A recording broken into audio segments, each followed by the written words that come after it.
Mr. President, Secretary General. For the first time since the United Nations was born, there is a full-fledged war in the center of Europe. Everyone in this hall and everyone in the world knows that Russia, and Russia alone, started this invasion now facilitated by Belarus. This war was not provoked. It was chosen by someone who is right now sitting in the bunker. We know what happened with the person who sat in the bunker in Berlin in May 1945.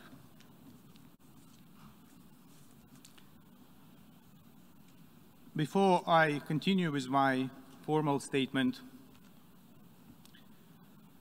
I would like to switch to Russian and invite you to put on the headphones, because I would like to read from the screenshot of the smartphone of a killed Russian soldier. That's an actual screenshot from someone who is dead already. Лёш, ты как? Почему так долго не отвечаешь? Why has it been so long since you responded? Вы точно на учениях? Are you really in training exercises? Спрашивает мать убитого солдата. Asks the mother of the killed soldier. Моменты перед тем, как Moments был убит. before he was killed. Мама, я уже не в Крыму. Mom, I'm no longer in Crimea. Не на учениях. I'm not in training sessions. А где? Where are you then? Папа спрашивает, можно ли Papa is тебе asking послать? whether I can send you a parcel. Да какую посылку, What мама? kind of a parcel, Mama, can you send me? Что ты говоришь такое? What are you talking случилось? about? What happened? Мама, я на Mama, Украине. I'm in Ukraine. Тут настоящая There война. is a real war raging Мне here. страшно. I'm afraid. Мы бьем по всем городам. We are bombing Подряд. all of the cities together, even targeting Нам civilians. сказали, что они We нас were будут told приветствовать. that they would welcome us, А они кидаются под нашу and технику. they are falling under our armored vehicles, throwing themselves under the wheels and not allowing us to Называют нас pass. фашистами. They call us fascists. Мама, мне очень тяжело. Mama, this is so In hard. several moments he was killed. And this was several moments before he was killed. Imagine, if you want to just visualize the magnitude of the tragedy, you have to imagine next to you, next to every nameplate of every single country in this General Assembly, more than 30 souls of killed Russian soldiers already. Next to every name of every single country in this assembly. 30 plus killed Russian soldiers. Hundreds of killed Ukrainians. Dozens of killed children. And it goes on and on and on.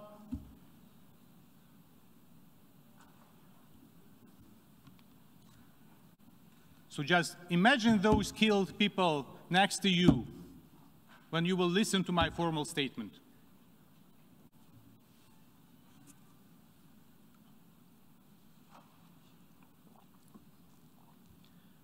Big militarized powers seeking for geopolitical greatness has launched a full-fledged military offensive against a smaller neighbor aimed at invading the country. Deadly airstrikes dropped on civilians' heads across the entire country, and the Russian troops crossed Ukraine's borders from the territory of Russia, Belarus, and the occupied parts of Ukraine's Donbas and Crimea. Does it remind you of something, doesn't it? Indeed. Very clear parallels could be drawn with the beginning of the Second World War, too. And the Russia's course of action is very similar to what their spiritual mentors from the Third Reich employed on the Ukrainian land 80 years ago. Just one, the most recent example of human sufferings, example of war crime. As all of us were on our way to the General Assembly today, the Russian army shelled with Grad multiple rocket launcher systems the residential areas of the city of Kharkiv, the second biggest in Ukraine. Innocent civilians have been killed and wounded. The exact numbers is very difficult to estimate because of the warfare, while the negotiations are still underway at the border with Belarus. We therefore express our gratitude for overwhelming support that made this decision on the emergency session possible. We are grateful to the President of the General Assembly for his taking care of this idea well in advance. We appreciate the engagement of the UN Secretary General, who has taken a very strong stance in support of peace, in support of the UN Charter.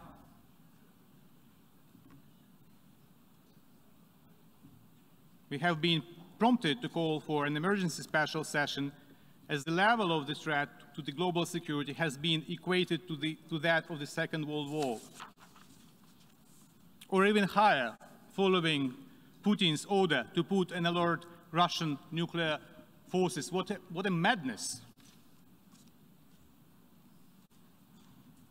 If he wants to kill himself, he doesn't need to use nuclear arsenal. He has to do what the guy in Berlin did in a bunker in May 1945.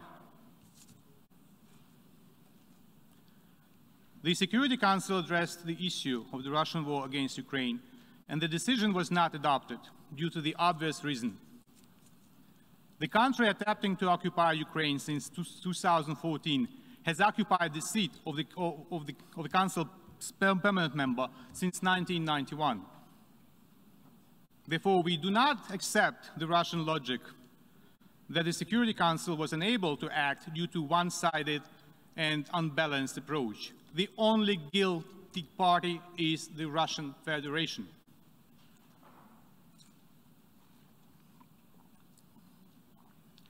Distinguished delegates, Russia uses all its military potential to attack Ukraine and has begun redeploying reserve units on the border with Ukraine. It fires cruise and ballistic missiles at cities, attacks with aviation, tanks and artillery, sends subversion and reconnaissance groups which mark residential buildings in preparation for the air attacks. Russia's missiles are now aimed at destroying the infrastructure objects. They targeted the radioactive waste disposal site near Kyiv, the fuel base in the town of Vasilkiv, that is effectively a Kyiv's suburb. The objects of logistic infrastructure, including bridges, airports, and water reservoirs, remain among the targets. Such towns as Shastya and Stanitsa Luganska near Lugansk are now nearly destroyed, as well as residential buildings in and around Kyiv and Kharkiv. The Russian forces seized the Chernobyl nuclear power station and the part of southern Kherson region, including the North Crimean Canal. Due to the active moving of Russian heavy militaries through the Chernobyl exclusion zone, the radiation level has increased rapidly. In the Black Sea, Russian warships deliberately attacked two civil vessels under the flags of Panama and Moldova, approaching Ukraine. This constitutes a flagrant violation of the international law of the sea. Incredibly, one of the vessels had the Russian crew. Still, it was attacked by the Russians.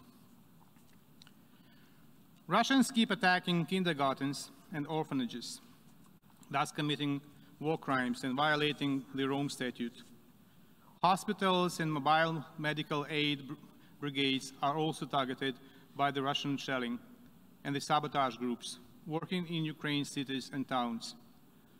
The Russian military fired on ambulance crews in the areas of Zaporizhia and Kiev. In Akhtirka district of Sumy region, Russian tanks shot down a bus with civilians. Later, the Russian military did not allow ambulances on the spot. As of today, 352 people, including 16 children, were killed on the Ukrainian side, and 2,040 Ukrainians, including 45 children, wounded during the first 5 days of the Russian invasion. And this number is growing non-stop. I have already told about the morning shellings in Kharkiv, and we cannot really estimate at this moment how many were killed. In response, Ukraine has activated its right for self-defense according to the Article 51 of the UN Charter. The Russian troops are suffering losses: aircrafts, helicopters, tanks, trucks, personnel. The aggressor forces have already lost more than 5,000 in manpower during the first days of aggression. Excellencies, the General Assembly should be vocal in demanding from the Russian Federation to stop its offensive against Ukraine. In recognizing Russian actions as an act of aggression against a sovereign and independent state, in demanding from Russia to immediately, completely, and unconditionally withdraw its forces from the territory of Ukraine within its internationally recognized borders, in demanding from the Russian Federation to reverse the decision related to the status of certain areas of Donetsk and Lugansk regions of Ukraine, in demanding full compliance with the provisions of international humanitarian law. The General Assembly should also be clear with regard to the treacherous role of Belarus and its involvement in aggression of the Russian Federation against Ukraine. Distinguished members of the General Assembly, what is happening now in Ukraine has already had the security and humanitarian implications for all of you. Immediately for Europe, a bit later for the rest, including in terms of food security, energy security, financial markets, collapse of the economies. Last September, my president said, while delivering his statement at the high-level segment of the 76th session of the General Assembly, and I quote, "I understand that criticism of the UN is often heard, but we criticize ourselves," end of quote. If we fail to respond now, we will face much more than criticism. We will face oblivion. It must not happen. Now it is time to act, time to help Ukraine, that is paying now the ultimate price for freedom and security of itself and of the world. If Ukraine does not survive, international peace will not survive. If Ukraine does not survive, the United Nations will not survive. Have no illusions.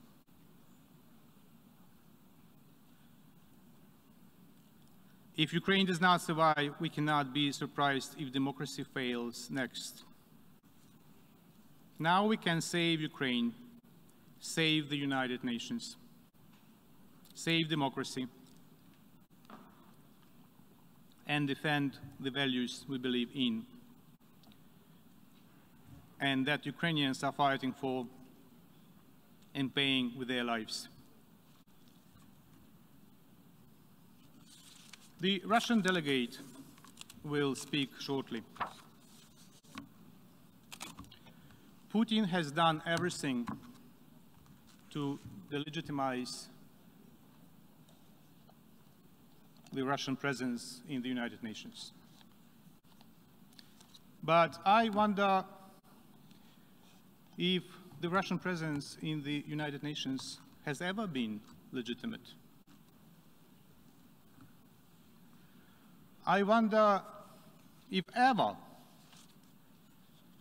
this assembly voted in accordance with paragraph 2 of Article 4 on admission of the Russian Federation to the United Nations, either in December 1991 or in January 1992, or wherever thereafter. I want to ask the delegates whose countries voted for admission of the Russian delegation to the United Nations to raise their hand, to confirm that Russia was admitted to the United Nations according to the Charter. Please, gentlemen, ladies and gentlemen, please raise your hand if your country voted in the formal session of the General Assembly in reply to the letter by President Yeltsin dated December 24, 1991, when he told the United Nations that Russia would like to be a continuator state of the demised Soviet Union. Anyone? Shall I put my glasses if my vision fails me and I don't see any hand raised? Any country? Anyone voted for Russian membership? I leave you with that, and think about it when you listen to the Russian delegate.